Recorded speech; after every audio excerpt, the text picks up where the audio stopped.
allez commencer à ressentir ce mouvement en fait qui va partir des épaules et non pas des mains ou des bras.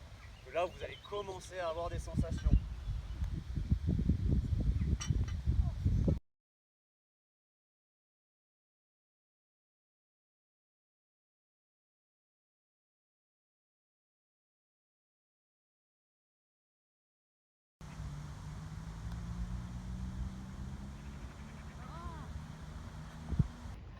Dans ce parcours, vous avez 5 zones de jeu, la zone de départ dans laquelle on est. Et chaque zone a des règles un peu spécifiques.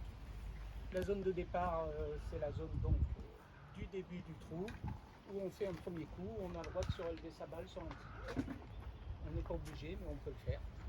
Ensuite, vous avez la zone générale, qui est tout ce qui est autre que la zone de départ, les zones à pénalité, les bunkers et le green du trou sur lequel on joue. C'est-à-dire le fairway, les roughs, les arbres qu'il y a, etc.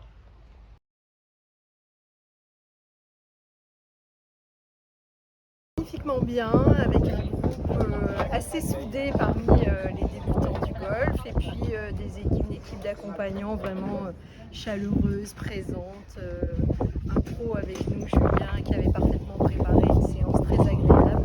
On a évité de taper dans un tapis pendant 2 heures et c'était bien agréable d'être sur l'herbe et d'avoir des conseils très pratiques.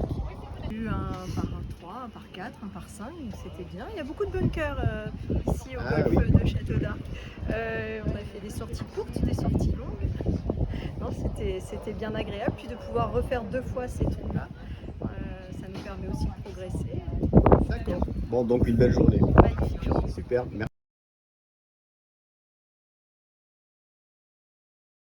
C'est la première fois qu'on organise au golf de Château-Larc ce type de journée. Pour le coup, donc on a fait 4 heures, sur le golf. On a fait des ateliers de putting, de chipping, un petit peu de wedging également. Donc on avait plusieurs ateliers de travail et après on passait du coup sur le parcours de manière à suivre un petit peu les élèves débutants et les accompagner, on va dire, un peu dans leur premier parcours pour essayer de les éduquer un petit peu sur les différentes règles de l'étiquette, quelques règles du jeu un peu spécifiques sur quelques situations qu'ils ont rencontrées et les aider à se sentir plus à l'aise et vraiment plus à l'aise sur le parcours, parce que c'est vrai que quand on démarre c'est pas évident d'être lâché sur le parcours, mais en tout cas à reproduire parce que c'était une très bonne journée. Dans le parcours, tu donnais souvent des conseils de facilité de jeu pour justement pas perdre trop de points, etc. Donc Voilà, c'est pas uniquement très théorique, mais aussi très pratique, quoi. Exactement, il y avait le côté technique, on va dire, dans un premier temps, sur les différents ateliers de petits jeux. Et il y avait surtout, après sur le parcours, l'aspect course management, en fait, sur le principe d'évoluer sur la tactique de jeu, sur les choix des coups, faire des choix plus simples pour faciliter le jeu et que le score soit un peu meilleur à la fin sur la carte en tout cas. Parfait, ben écoute, merci beaucoup. Merci à vous.